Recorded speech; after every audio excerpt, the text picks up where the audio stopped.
This is one of the fitan of the ummah today, that we've made the Quran into a riwaj or a aada, yani just a tradition, that we take it out and just kind of skim through it, not knowing the meanings, not contemplating upon what it as hudal lil muttaqeen, as a guidance for the people of taqwa.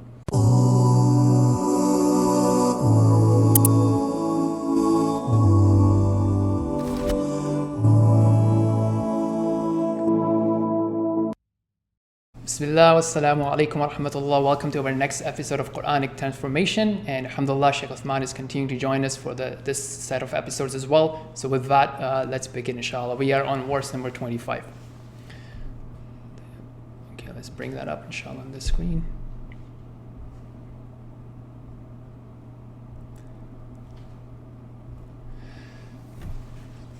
وَأَمَّا مَنْ أُوتِيَ كِتَابَهُ بِشِمَالِهِ فَيَقُولُ يَا لَيْتَنِي لَمْ أُوتَ كِتَابِيَهْ وَلَمْ أَدْرِ مَا حِسَابِيَهْ يَا لَيْتَهَا كَانَتِ الْقَاضِيَةَ مَا أَغْنَى عَنِّي مَالِيَهْ هَلَكَ عَنِّي سُلْطَانِيَهْ خذوه فغلوه ثم الجحيم صلوه ثم في سلسلة ذرعها 70 ذراعا فاسلكوه إنه كان لا يؤمن بالله العظيم ولا يحض على طعام المسكين فليس له اليوم هاهنا حميم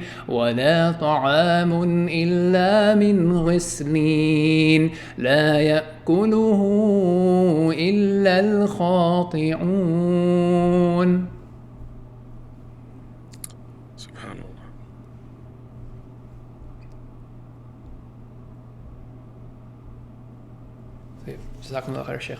So as we get into these verses, for those of you who haven't caught up with the last episode, yes, as a reminder, those verses were showing us one option, right? If you make it, you are from the winning team. That's the end result that you can have, that you will be in paradise, with youth, no health problem.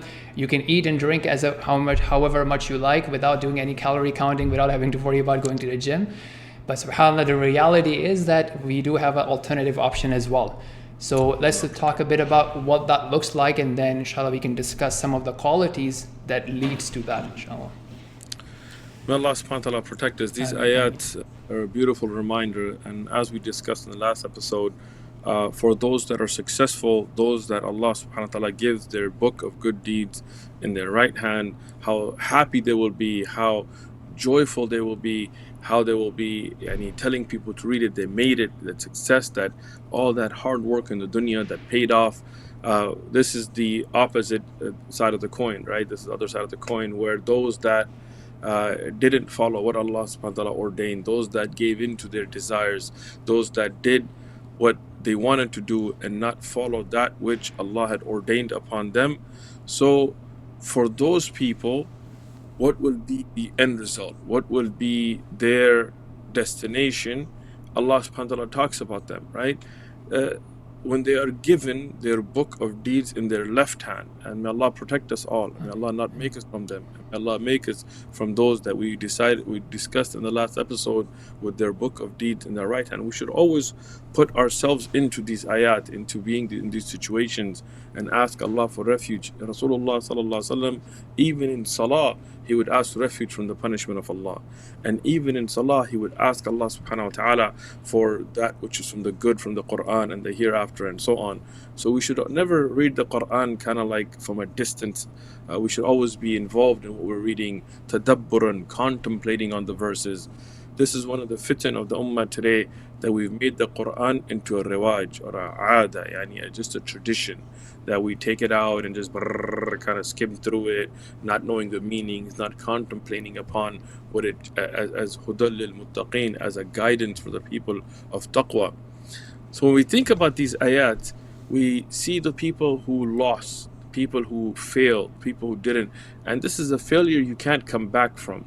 Even if you look at universities or high schools, or like we were discussing in the last episode, sports, right? Let's say there's FIFA and I was there in Doha, and we were giving da'wah, and everybody was excited, and I'm sure the teams were under a lot of stress, and the teams that were winning, they were very happy. But then again, you'll have another FIFA Cup coming up, right? You have another opportunity. If we talk about the Super Bowl, if you didn't make it, they got another one. But the thing with this life is you only have one chance. If you ruin that chance, there is no second chance to it. And that's why we have to take it very important. We have to think, what am I doing with my life? Am I living in accordance with Quran and Sunnah? Am I trying my best? Even if we have shortcomings, am I trying? Am I making tawbah from my sins? Am I making istighfar? Am I trying to improve myself every day? If not, know that this test could end at any time. Death could come at any time. Now, for those who get their book of deeds in their left hand, they will be destroyed from the shame of it, from the harm of it, even though it's something that they earned from their own hands. Because in dunya, you have that opportunity. Allah gives us so many opportunities.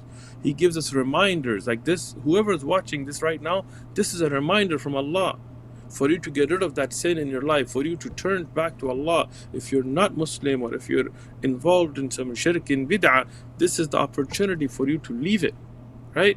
And if you are Muslim, this is the opportunity for you to improve, right? So with all of that, for those who don't take advantage of it, when they get that book of deeds in their left hand, they will be so filled with huzn, with despair, that they will say that I wish that I had never even lived. Think of that statement, And and this is one of the earlier scholars of Dahak. He says about these ayat here that in dunya, the thing they loved the most was life, and the thing they hated the most was death. But in the hereafter, if they lost that opportunity, they'll be in such despair that the thing they loved the most, they wish had never even happened. And the thing they feared the most, death, is what they wish. And Suddi and others, in the tafsir of these ayat, they explain that this would be somebody who wishes that they had been given death and nothing after it. But that's the key we have to remember. That's not a choice. There are only two destinations: Al-Jannah, the everlasting, beautiful, filled with joy paradise, or An-Nar, the hellfire filled with punishment and torment. So those are your two final destinations. So you can't just think, okay, I'm going to live and then just be nothing. That's not a choice. So if you don't want to go to that place of punishment where you will be fed horrible things, and a punishment you can't imagine, right? These are all just amthal, examples, to give you an idea of a punishment you couldn't imagine. If you don't want that, then check yourself in this dunya. And if you want that Jannah, that everlasting bliss, that beauty that you cannot imagine, that you could not tasawwur, like you couldn't even make an image in your mind how beautiful Jannah is. That's why all the things about gardens and paradise, these are examples, these are amthal, to give you understanding of what the Quran tells us that no ear has heard and no eye has seen and no mind can imagine. We find in the Quran and Sahih Ahadith that concept that Jannah is so beautiful. So we have that choice. And these ayat, the last Alhamdulillah episode and this, are reminding us just about that first step of the Day of Judgment. Jazakumullah khairan. And I think just building on your examples, I think one thing beautiful is Jazakumullah khairan. I think, and that's I think if there was one takeaway from an action perspective, I would definitely emphasize that, and that's making dua, right? Because that's the easiest thing you can do. When we read the verses of Jannah, we ask Allah subhanahu wa ta'ala for it, and we read the verses of Nar and the punishment, asking Allah subhanahu wa ta'ala to protect us from it, or any other qualities, right, that Allah subhanahu wa ta'ala is either praising or dispraising in the Quran, to ask Allah subhanahu wa ta'ala to make us from those, or not to make us from the people like maghdubi alayhim ad-dallin or zalimin, mushrikeen, munafiqeen, so on and so forth. So that's one definitely very, very important takeaway, is to always make dua interacting with Quran whenever you're seeing these verses of punishments or rewards. Subhanallah. Building on Sheikh, one thing that obviously many people, sort of try to argue on, and is the concept of why are there verses of fear? Why Allah Subhanahu wa Taala, why is your God, calling to fear and so on and so forth. One thing, that I would like to use that and respond to, and I'd love to hear your thoughts on that, Sheikh, is as we do da'wah, I think this is a very important thing. When I talk to my colleagues, non-Muslims or neighbors, that look, in life there are many choices and decisions that we make, right? From as simple as should I buy Apple or Android, to which car I should buy or spouse and what have you, or university to go to, or which product to invest in. SubhanAllah, the most consequential decision is about you figuring out, who is your Lord and what is his message and guidance to you. And if you get that wrong, the consequences are the most severe consequences you can ever have is a consequence of that decision. And just even spending a few minutes a day or the week to research and think and contemplate and look and research is a very important thing. Yes, there are many options. And then the second thing is, even in these verses, when Allah Subhanahu wa Taala is, from the verses that we ended with, what is the criterion? Like, I mean, for you to get your weekly salary or your bi-weekly or monthly salary, you're at least putting in 40 to 50 hours, or at least 35 hours to get that paycheck, right? It's, they are significantly taking a quarter of your life, or something around that, 20-30%, if not more. And what Allah Subhanahu wa Taala is commanding us, and the bare minimum of the deen are not too much, right? And they are beautiful, simple thing. Nobody would disagree that these things are bad for you, to pray 5 times a day, or to fast, or to here, as I say, now he didn't used to believe in Allah, so his life was, I'm going to do whatever I feel like, or my friends or my community or my society, so that's who he's submissive to, and this is my body, my ears, my eyes, and what's not. So on that, Sheikh, how do you respond to it, or what are your thoughts around that? As for those that talk about why does your Lord in the Quran tell us about the hellfire, or tell us scary things, this is a very foolish question. I mean, knowing human nature, if you study psychology, if you study how humans work, there is what we, like in America, when we talk about sticks and carrots, there's always people that are motivated through carrots, meaning through prizes, through awards, and there are those that doesn't really stop them from doing what they want to do, good and bad or whatever. So they have to be warned through what we would talk about in America being called sticks, right? In that sense, why do we warn children about when we go to school? Like I used to go and mentor kids that were at risk, kids that were in gangs and things like this, and we would talk to them about jail and the horror, what life in jail is like, or what it's like. We had this program where we even take these young kids to juvenile hall just to show them, like not that they weren't arrested, just to show them what it's like, or to a prison. I think the program later on was called Scared Straight. That's what it was called. And you can see YouTube videos of the kids when they take them. Well, why do they do that? They're torturing. No, because you want to warn somebody about the consequences of their decisions. This is out of love for them. This is out of mercy for them.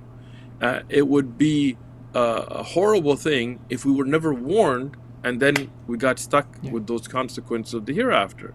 Then you could have an excuse in front of Allah. But when Allah has warned you, and Allah has told you about both the beauties of paradise and the punishment of the hellfire, about those that will be rewarded on the Day of Judgment and be relaxed under the shade of the Arsh of Allah, and who they are and how to be from them, and those that will be under stress and tension on the Day of Judgment, receiving their book in their left hand and so on, those things have been explained. Look, if somebody was going to, for example, smoke cigarettes, and I tell them, look, if you smoke cigarettes, you could get cancer. You could get cancer on your lip. You could get cancer in your throat. You could get lung diseases. And I even show them a picture, for example, of somebody who has that kind of a thing. Am I harming them? Am I just being mean to them, or do I love them and care about them, and am I warning them to protect them? Right? So when Allah subhanahu wa ta'ala talks about these verses about the hellfire, about the Day of Judgment and the hardships of it, it's because Allah loves us, and Allah is warning us so that we stay away from those things. Just as a parent loves their child and warns them against the consequences of their decisions. And when Allah subhanahu wa ta'ala tells us about the beautiful things about Jannah, and about those that make the right decisions, and how they will have no fear upon them, Again, it's because Allah loves us as a parent loves their child, and He's encouraging us to do good and to right that's good for us, as a parent who loves their child does as well. Jazakumullah khairan, Sheikh. Lastly, what I would like to add, and I think you mentioned that this is one life which can end at any time, right?